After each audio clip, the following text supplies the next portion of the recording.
राजाओं की पहली पुस्तक 21वां अध्याय कुल वचन 28। आहाब के द्वारा नाबोत की बारी की चाह करना। नाबोत नाम एक इजरायली की एक दाख की बारी शोमरोन के राजा आहाब के राज मंदिर के पास इजराइल में थी। इन बातों के बाद आहाब ने नाबोत से कहा, तेरी दाख की बारी मेरे घर के पास है, तू उसे मुझे दे कि मैं उसमें साग पात की बारी लगाऊं, और मैं उसके बदले तुझे उससे अच्छी एक वाटिका दूंगा। नहीं तो तेरी इच्छा हो तो मैं तुझे उसका मूल्य दे दूंगा। नाबोत ने आहाब से कहा, यहोवा न करे कि मैं अपने पुरखाओं का निज भाग तुझे दूं। इजरायली नाबोत के इस वचन के कारण कि मैं तुझे अपने पुरखाओं का निज भाग न दूंगा, आहाब उदास और अप्रसन्न होकर अपने घर गया और बिछौने पर लेट गया और मुंह फेर लिया और कुछ भोजन न किया। तब उसकी पत्नी इजेबेल ने उसके पास आकर पूछा, तेरा मन क्यों ऐसा उदास है कि तू कुछ भोजन नहीं करता?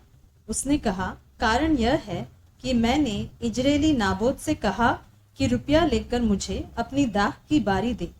नहीं तो यदि तू चाहे तो मैं उसकी संति दूसरी दाख की बारी दूंगा। और उसने कहा, मैं अपनी दाख की बारी तुझे न दूंगा। उसकी पत्नी इजेबेल ने उससे कहा, क्या तू इस्राएल पर राज्य करता है कि नहीं? उठकर भोजन कर और तेरा मन आनंदित हो। इजरायली नाबोत की दाख की बारी मैं तुझे दिलवा दूंगी। तब उसने आहाब के नाम से चिट्ठी लिखकर उसकी अंगूठी की छाप लगाकर उन पुरनियों और रईसों के पास भेज दी जो उसी नगर में नाबोत के पड़ोस में रहते थे। उस चिट्ठी में उसने यो लिखा कि उपवास का प्रचार करो और नाबोत को लोगों के सामने ऊंचे स्थान पर बैठाना। तब दो नीच जनों को उसके सामने बैठाना जो साक्षी देकर उससे कहे, तूने परमेश्वर और राजा दोनों की निंदा की। तब तुम लोग उसे बाहर ले जाकर उसको पथरवाह करना कि वह मर जाए।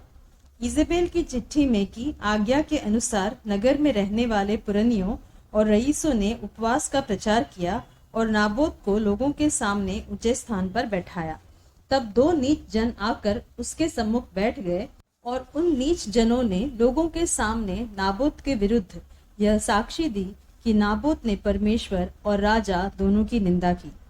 इस पर उन्होंने उसे नगर से बाहर ले जाकर उसको पथरवाह किया और वह मर गया। तब उन्होंने इजेबेल के पास यह कहला भेजा कि नाबोत पथरवाह करके मार डाला गया है।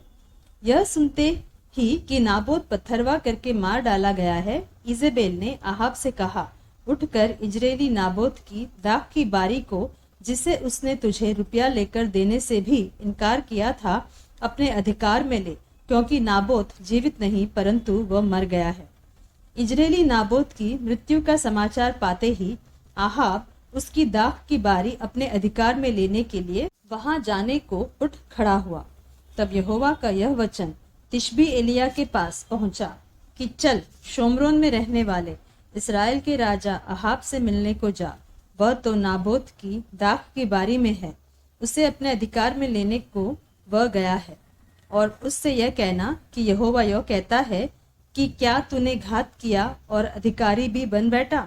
फिर तू उससे यह भी कहना कि यहोवा यो कहता है कि जिस स्थान पर कुत्तों ने नाबोत का लहू चाटा, उसी स्थान पर कुत्ते तेरा भी लहू चाटेंगे। एलिया को देखकर आहाब ने कहा, हे मेरे शत्रु, क्या तूने मेरा पता लगाया है?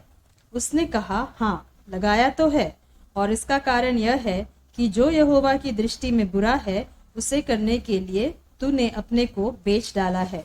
मैं तुझ पर ऐसी विपत्ति डालूंगा कि तुझे पूरी पाती से मिटा डालूंगा, और आहाब के घर के एक एक लड़के को, और क्या बंधुए क्या स्वाधीन इस्राएल में हर एक रहने वाले को भी नाश कर डालूंगा।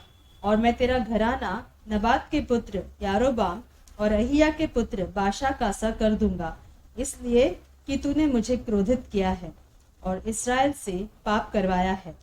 और इजेबेल के विषय में यहोवा यह कहता है कि इजराइल के किले के पास कुत्ते इजेबेल को खा डालेंगे। आहाब का जो कोई नगर में मर जाएगा उसको कुत्ते खा लेंगे, और जो कोई मैदान में मर जाएगा उसको आकाश के पक्षी खा जाएंगे। सचमुच अहाब के तुल्य और कोई न था जिसने अपनी पत्नी इजेबेल के उकसाने पर वह काम करने को जो यहोवा की दृष्टि में बुरा है अपने को बेच डाला था।